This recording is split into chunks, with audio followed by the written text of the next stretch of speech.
Now the Norwegian wine guy is down in the basement at Stefan Winter, and we're going to talk about caps. Yeah. And cork. Hurrah! Yeah, exciting. Yeah. What the Rieslings are more and more going over to screw caps. Why that?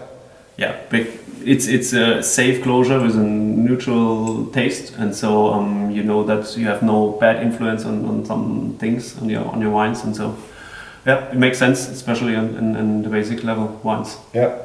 So you only do it on the cheaper wines and not the Grand Crus? At the moment, yes. Yeah, we are looking for what happened, but at the moment we only use it for the basic ones. Yeah. When did you start using screw caps? 2005. Yeah. Yeah.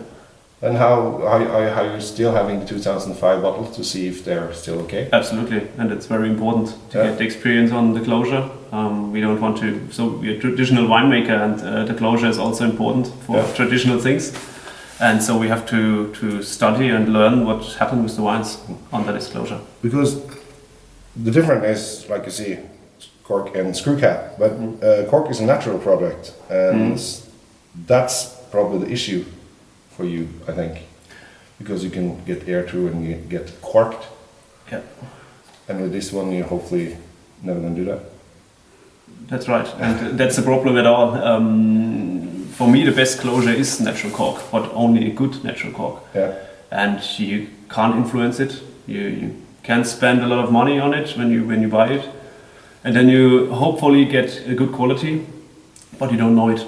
And the best thing to explain is when you have a very good bottle in your cellar and you hold it back for a special moment, and you think, okay, no, I close it, I hold it and hold it. And then this special moment will come, and then you will open the bottle and it's corky, and it's a disaster for everybody. But is it a price difference? Yeah, absolutely. Yeah. So cork is more expensive than screw caps. There are also cheap corks. So when you buy cheap corks, it's not a problem. But then you get a lot of troubles and a lot of problems. Yeah, cork wine. Yeah. Because I heard a saying that 10% of every wine with used natural cork are bad or getting corked. Or 10% would be too much. Is it? Yeah, because when we have 10% of bad quality in influence in the wine, then we don't need use cork at all. Okay, how much? So I think we talk about 1, 2, 3%, but for me it's too much. Yeah. For me it's too much. When you use expensive ones, so very good quality wines. But do you think the future is going more over to screw caps when if we can see that it works for storage? It makes sense. So a lot of producers switch totally to screw cap, and we are very sensible on that. And we will see what happens with the wines. So there is no experience about 30 years or 40, 50 years, and a wine for me is a traditional culture thing. Yeah. And that's why we are working very slowly on all this, and we want to know what happened with the wines. Yeah. Have you tried to put some screw caps on your fine wines just to check? Yeah. So we bottle every vintage, some bottles only for private tasting and to study what happened. Yeah. Do the wine develops different when you have a screw cap and cork? Yeah.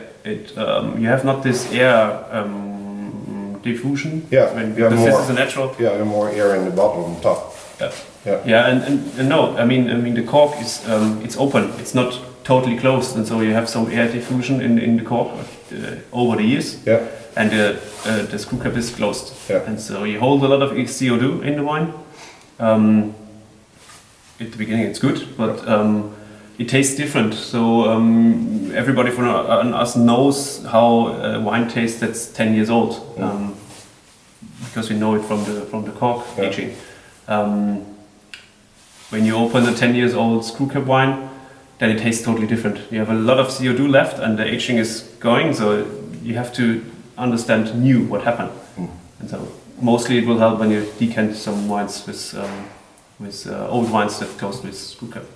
I think it's a rumor going on all over the world that screw cap wines are cheap wines, but it's not. That's not right. So you can get some wines. We kill that very rumor expensive. now. Yeah. So you get good wines with screw cap now. More and more expensive wines going over to screw caps. Yeah. And less cork. Because you're safe, and for winemaker, it's the worst thing when you do all your best till bottling, and you spend a lot of money for a cork, because then it's also your best what you want to do, and then you get cork in your wine and influence on your quality, and that's it will help nobody, not the consumer, not the wine grower, and yeah, so that's why we think about different things, and I can understand some wineries when they say no, we use screw cap at all. It's a safe closure. That's right for a short term thing, because you have no experience about 50 years. And when we talk about the high end wines, then they are long term wines, and I want to know what happened after 50 years. Yeah, because Rieslings you can have them in the basement for 50 years easy. Yep. Yeah. Yep. So today you learn a little bit more about corks and screw caps on the Norwegian Wine Guide. Do you think people should subscribe to our channel? Yeah. Yeah. Yeah. Absolutely. Stefan say it? Of course. you should do it. You have to. Yeah. You can learn a lot. Yeah. Subscribe to our channel and enjoy wine, and of course drink more Rieslings. Yeah. Much more. Yeah. Bye bye.